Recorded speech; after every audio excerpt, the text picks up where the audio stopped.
Sabe, tem gente que parece que passa por cada tempestade na vida e no final não só sai intacta, como sai ainda mais forte. O que exatamente faz com que elas consigam isso? O que torna uma pessoa resiliente? Bom, vamos mergulhar nisso. Para começar, vamos olhar para um número que talvez surpreenda: 84,3%. Essa é a porcentagem de veteranos americanos que serviram no Iraque e no Afeganistão e que, olha só, não mostraram sinais de estresse pós-traumático. Isso, claro, leva a gente a uma pergunta fundamental. Como assim?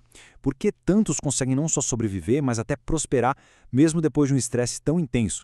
Pois é, como isso é possível? E a gente vê esse mesmo fenômeno em vários outros lugares. Estudantes universitários, por exemplo, que superam dificuldades enormes, como pobreza ou abuso, e mesmo assim conseguem ir super bem na faculdade. Então o ponto central é esse. Qual é o segredo dessas pessoas que não só sobrevivem, mas prosperam sob pressão? A resposta para esse quebra-cabeça, a chave para a gente entender essa capacidade incrível de se recuperar, está num conceito que todo mundo já ouviu falar, mas que talvez a gente não entenda tão a fundo.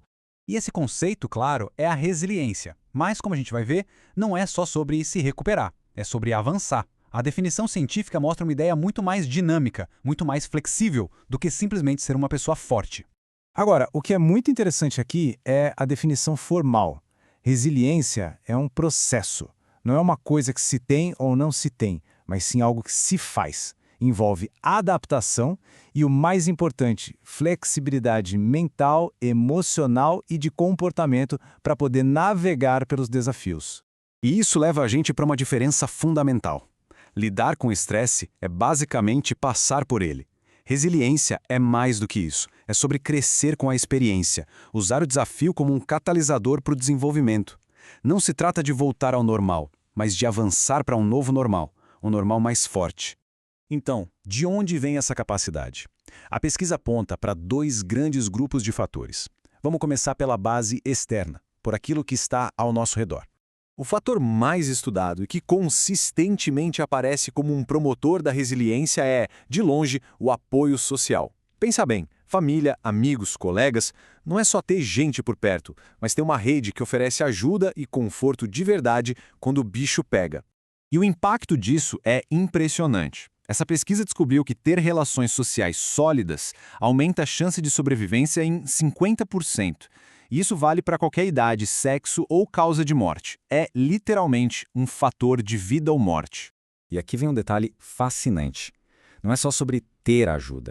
A percepção de que a ajuda está ali, disponível, a crença de que existem pessoas com quem se pode contar, isso pode ser até mais poderoso do que a ajuda que de fato se recebe. É o poder da segurança psicológica. Ok, vamos agora passar para o segundo grupo de fatores, olhando para dentro. Quais são as ferramentas internas que a gente pode cultivar? A pesquisa aponta para alguns componentes-chave desse kit de ferramentas interno, como otimismo e estratégias para lidar com os problemas. Vamos focar em como a gente encara os problemas e como podemos aproveitar os recursos que estão ao nosso redor. Primeiro, como a gente lida com os problemas. O enfrentamento ativo, que é ir lá e atacar o problema de frente, está ligado a resultados psicológicos e fisiológicos melhores, tipo níveis mais baixos de cortisol, o hormônio do estresse. Por outro lado, o enfrentamento passivo, que é evitar o problema, geralmente não ajuda muito. E aqui a gente vê uma ponte super interessante entre o interno e o externo. A resiliência comunitária são os recursos que uma comunidade oferece, mas a ferramenta interna é a nossa capacidade de reconhecer e usar esses recursos. É saber que existem grupos de apoio, normas positivas, redes de segurança e ter a iniciativa de ir atrás deles. Antes da gente terminar, tem um ponto científico bem importante que precisa ser feito, só para garantir que a gente tenha um entendimento claro da pesquisa. É crucial entender que todos esses fatores estão associados à resiliência, mas isso não quer dizer que eles a causem diretamente. A relação é complexa. Por exemplo, o otimismo pode levar a pessoa a ter melhores estratégias para lidar com os problemas, então o efeito dele pode ser tanto direto quanto indireto. Então, o que a gente tira de tudo isso? Bom, construir um projeto de resiliência envolve cuidar das nossas conexões, cultivar uma mentalidade otimista, encarar os problemas de frente, manter o corpo em movimento e se conectar com as comunidades que nos apoiam. E isso nos deixa com uma pergunta para a gente refletir. Olhando para esses fatores, quais são os pilares do nosso próprio projeto de resiliência e quais áreas talvez pudessem ser fortalecidas? A resposta, claro, é única para cada um de nós.